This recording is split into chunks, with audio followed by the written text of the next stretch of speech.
Welcome to the Anchor Your Retirement podcast. I'm your host, Barbara Gullen, in the studio today with my usual sidekick, my buddy, my pal, my confidant, Tony Shore. How you doing, Tony? Well, Barb, I'm excited to be here. Great to see you.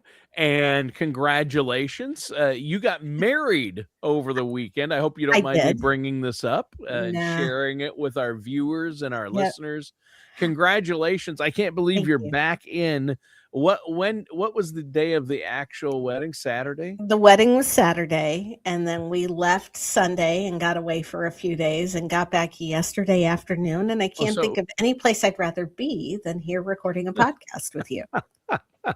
I'm like, she's already recording a podcast. She just got married last Saturday. Well, this is good. I guess you did take some time off. That's We good. did. We did, and we will probably take a little bit more time off in a few months once all the Sure. dust settles, literally and figuratively. From the moving and all that, Yeah, and yes, you're moving into a new office, which is gonna be exciting. yes. And so this studio will look a little bit different in a couple of weeks, which Great. I'm excited for. I'm You're very gonna excited still for. you're still gonna have the picture behind you, right? Oh, yes. Oh, yes. Yeah, But the okay. walls are gonna be a slightly different color, and, it will be a whole new dedicated studio, so I'm Yeah, really awesome. looking forward to that. Yeah, you're gonna have a new studio in the new place. I love that. Well, hey, Barb, we're going to talk about something we haven't talked about in a long time. No, not in about 132 episodes, I don't think. Yes, exactly. Yeah, we've done a lot of shows and um really it's such an inspirational story on why you're here doing this now and Mhm. about your father, and there's so much we can relate to. And I encouraged you even last week. I'm like, you should tell that story again for our listeners and viewers as a reminder. I want to hear it again. And I know so they don't have to go back and listen to an old show, right? And we have a lot of new listeners and viewers. So We do. um yes, we do. So um I don't know where you want to begin with this story. I'll let you tell it. Well, my childhood was spent hopping around the country, which a different perspective on everything. Sure. I was born in Chicago, or Chicago, as they say up there, and my dad worked for the Veterans Administration. He was a social worker, and he ended up being on a team that set up treatment plans for Vietnam veterans to treat what we now call post-traumatic stress. So, it was interesting. It didn't that diagnosis didn't exist Right. when the veterans PTSD came home. didn't. Yeah, Right, no. right. And I try not to call it a disorder because it really is just a nervous system response to being in all kinds of chaos. Yeah. Um, and Vietnam was the first war, really, where somebody could be on the front lines or in a place where they were literally fearing for their life and have their tour finish, and 24 to 48 hours later they were back in the United States. Their bodies and their brains didn't have any time to recalibrate and to regulate again and to grieve. My dad talks about walking down the street with a friend of his that had just gotten home, and they heard a plastic cigarette wrapper crinkle, which again is telling you how long ago it was that was the triggering event. And the guy panicked and pushed everybody down to the ground, Oh my thinking that it God. was gunfire. Um, and so, my dad got involved with this, and tangentially our whole family did, because we moved from Chicago to his first the first hospital where we were at was in Sheridan, Wyoming, which is 1,200 miles away from Chicago and has a slightly smaller population. Hmm. just in case you were wondering. There were, when we lived in Sheridan, I think there were like 8,000 people in the town. And we started off in a town about 20 miles east of there called Dayton that had 200 people in it. So, it was like big news when Sheridan, the county seat, got a McDonald's there while we were living there. Hey, when small towns get a McDonald's, I remember when McDonald's started to blow up in the late 70s, early 80s. And boy, when your town got a McDonald's, out in the country. And we would not fly back and forth to see family. We drove, and it was Interstate 90, and the speed limit back then was 55. And my dad would work when we were driving back to Chicago, my dad would work an early shift that day. He would work 6 to 2:30 instead of his usual 7:30 to 4 or whatever that was. And my mom would make sandwiches and load them up in a cooler and would annoy the heck out of everybody because I wanted my sandwiches plain. Nobody else wanted a plain sandwich. And invariably, my dad ate my plain sandwich and was complaining to my mother about the plain sandwich when it was really all the other sandwiches had stuff on it. I just wanted meat, cheese, bread. That was it. I'm a little better now. Not so picky. You can eat a sandwich with I can eat a sandwich. I can eat a sandwich with other things on it. And she would fill up 2 thermoses with coffee. And my dad would get home. We would load up the station wagon and drive overnight, basically, because it was an 18-hour drive. I do remember there was one time my sister and I were counting off every 5 minutes and asking our parents what time it was. That didn't last long. Really didn't. I was just doing kid stuff. And I know they drove overnight so that my sister and I would be asleep for most of the trip. Yes. So smart parents. Probably helped us survive a whole lot of things. Because it was the 70s, ladies and gentlemen. Anyway, all of that to say, we went from Wyoming to Iowa, landed in Kansas City. By the time my dad was in Kansas City, it was the mid 80s. Early 80s. Yep. And they were pretty much done setting up the treatment programs. And then my dad went to work on the nephrology, the kidney unit here at the Veterans Administration that's on Van Brunt that I still drive by periodically. So, and have clients that work there. Yeah, that's neat. So, things have come full circle. But when my dad had gotten in at least 20 years with the government, he decided that it was time to go into private industry. He wasn't going to be able to move forward in his career without moving us again. And by then I was in junior high. My sister was in upper elementary school. I was in 8 different elementary and middle schools before I hit 8th grade. And my parents, it was a lot. And my parents wanted to give us some continuity for our older high school years. Because they had both been born and raised in Chicago. My mom went to elementary school and high school with the same people. There was a friend of hers that was one bus stop away from where my mom got the bus to go into the city to go to the Catholic convent school. And they would both check to make sure that the other one was at the bus stop before they would get on the bus to go to school. My mom and her friend had a perfect attendance for high school. Neither one of them ever missed a day. Wow. That's impressive. Yeah, but they wanted to give us some of that continuity and let us put down some roots. So my dad decided to step away from the federal government and go into private industry. My dad had enough years of service where he would have been eligible for a pension not too far down the road. And that pension would have not only provided him with a lifetime income, it also would have provided his health insurance for the rest of his life. But he had no one to stop and tell him. He didn't have anybody explaining this to him and advocating it for him. And my dad was a diabetic who had a lot of comorbidities and complications with it. By the time he passed away, he was on 25 different medications. Oh my God. Yeah. And I watched him. He chose to take his deposits into the pension instead of delaying the pension.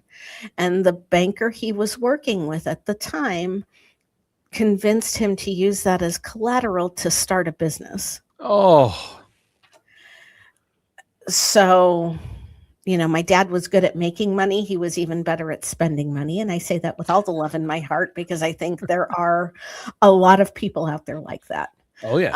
Yeah, I'm And pretty good at spending money myself. well, But and my dad never did just one thing. He was a social worker for the Veterans Administration, but his bachelor's degree was in biology and specifically in genetics. wow. So he bred Australian finches. And Wow. yeah, and there's pictures of me. I learned how to walk holding onto the sides of a bird cage from inside the cage. My dad would build these big cages so that the birds could fly Sure. and not just be in a small cage. And he would sell these birds all over the country. And in fact, I went to the Smithsonian when I was a junior. I was a junior in high school when we went. I couldn't remember if I was a junior or a senior. And they had they had like a taxidermied finch that my dad used to breed, and they had it mislabeled. And so I actually got a piece of paper and I wrote a letter to the curator of that division of the Smithsonian right then and there, and wrote them a letter and let them know that that was the wrong name and that it in fact was this finch and it originated from here, and that what you had was a very rare yellow-headed version, which actually was orange, and it was a yellowhead because the genes suppressed a lot of the red blood cells. So, I gave him the whole science lesson right then and there because I'd heard my dad tell the story so many times. Sure. But anyway, my dad decided to take those deposits with him and use that as collateral for a business. And the business ultimately ended up failing. And my dad lost everything that he had access to as a federal employee and the benefits from working for the federal government for over 20 years of his life. Ooh. Because he got the wrong advice. And I didn't understand it then. I was a teenager. Right. But as my ex-husband and I got involved in the insurance industry, and at the point that we started working with federal employees, I did not have my licenses. I had had a son several years before who had only lived for 19 days. And I had been licensed prior to that and decided that I really wasn't in a headspace to be managing anybody's money because I was having trouble managing life at that point. But as we became affiliated with Gradient Financial Group and met Mark Groom and Mike Byers, two tremendous agents that I know you know very well and have a lot of respect for, they introduced out into a program where we could help federal employees work with their benefits. And as I learned what was going on, I then realized what my dad had left on the table. I realized at that point that no matter where this industry took me, I wanted to be in a place where I was helping people make qualified decisions based on the information that they needed to make those qualified decisions, and not gatekeep information and not make recommendations that were going to make me or my family the most money, but that were going to be the greatest benefit to the clients. Well, imagine if your dad had that, and it's just it's got to be frustrating once you learned. Oh my goodness, the life changing. It would have changed his life for the better. It really would have, because my dad was much more suited to being self-employed. Yeah. And in private practice. Once he stopped working with Vietnam vets, he eventually ended up building a pretty decent sized practice working with kids, and specifically kids that were coming out of abusive situations. Wow. He took that PTSD training and translated that into helping Wow. littles. Yeah, it process would have all of that. enabled him to reach visions and goals that he wasn't able to because of the situations. And I And mean, it would have it's taken a lot of life-changing. stress out of his life to have Yeah. had the health insurance, because as a diabetic, he needed to have that health insurance. He Yes. needed to have those benefits. Yeah. And this was before the Affordable Care Act was passed. Mhm. And this was before agents and the industry was good about talking about being able to get health insurance outside of that group health plan. Mm. So I would watch my dad frequently work multiple jobs, usually Yeah. one full-time so that he had benefits, and a couple of part-times. Even when he went into private industry, he was working the night phones for a mental health crisis line. And Wow. during the day was running a pet store and had a couple of other things going on, as well as a private practice for his social work and therapy.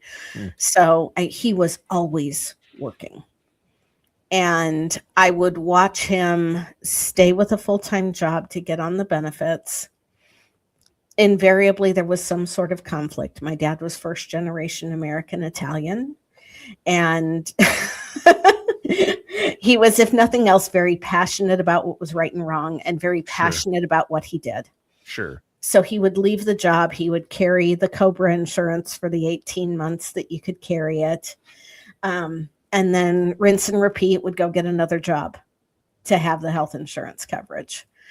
And, in his private practice, after he and my mom divorced, my sister and I took over doing all of the insurance billing for his private practice. And we would fill out the claim forms and submit progress notes and stuff when we needed to. All of those things to help the family business keep going. Yeah. And I know that had to take years off of his life. My dad died before he was even eligible to collect Social Security. Wow. Yeah. See, and it's amazing the difference that would have made. And you see that, and that is a motivator for you to help people. And it's so sad that happened to your dad and those circumstances, and he made the wrong decisions just because he didn't know. There was no guidance. No, You the have banker to. made more money using that money as collateral. Well, sure. That's their motivation. But yeah, I mean, even with the federal benefits, that he made the right decisions all the way along. He would have had those health benefits. He would have had the bigger, better pension Right, longer. because he And was in so, the old retirement system, so he would have yeah. gotten a very substantial portion of his salary for the rest of his life. Yes, and health benefits. That's Yes. and that's huge. So and this isn't just, I mean, this is a big lesson for our federal employees and workers out there, or government employees, but it's also, this applies to anybody in any situation. When you've been with a company a while, where are you putting your retirement money? What are you going to do with it? People make these kind of huge mistakes with their 401ks, with their IRAs, They do, with their especially legacies. I mean, they just make huge right. mistakes. And now that there's legislation that mandates that people participate in a 401k plan unless they intentionally opt out, I think that legislation is good. I think we Yes. needed that. Yes. But along with that, I think that people need lessons in financial literacy. Yes. And It should be a core. It should be along with math and English, finance. Right. It's as nowadays, it's as or more important. I mean, not more important than learning how to read or add, but it's as important as math. It is math. I mean, It is. Personal finance should be, and investing should be, courses that are started in 6th grade and taught all the way through. Right. And they should be required in every school. They should be. They should be, because, back when I was in elementary school, which doesn't feel like it was that long ago, but every year it gets further and further Barb, away. we're going to say it was just days ago. Yeah. There we go. People still had pensions. Yeah. Both of my grandparents had pensions. Yeah. My dad could have had a pension. My mom could have had a pension because she worked for the federal government for 5 years. And at 62, she could have also, but she had a much smaller deposit and she took those with her when she separated, but she used that to pay for school. So at least she used it for something that ended up creating an income and a benefit. So we didn't have to worry about it. Then this thing called ERISA came along. And that was legislation that started transitioning the responsibility for retirement income from the employer to the employee. And that's when we started developing these things like 401ks and 403bs. So these are all things that, my generation is one of the first to really have to rely on this for our income in retirement. And there's so many different options and there's so much that you can choose to do. And with a lot of these plans, now I am an advisor. I am not your advisor. I am not looking at your plan document for your retirement plan. But with a lot of these mandated investments, those investments are going into very conservative allocations with the idea that they're putting the money away. At least they won't lose much if there's fluctuation in the market. But the other side of that is they're not gaining much either. And you can't expect to put away 3% of your income for your entire career and be able to retire and have your current lifestyle. Yeah. The math just doesn't math. You need to look at different ways of saving. You need to understand the difference between a stock index fund and a bond fund or a money market account and understand the plan and purpose for each of those things.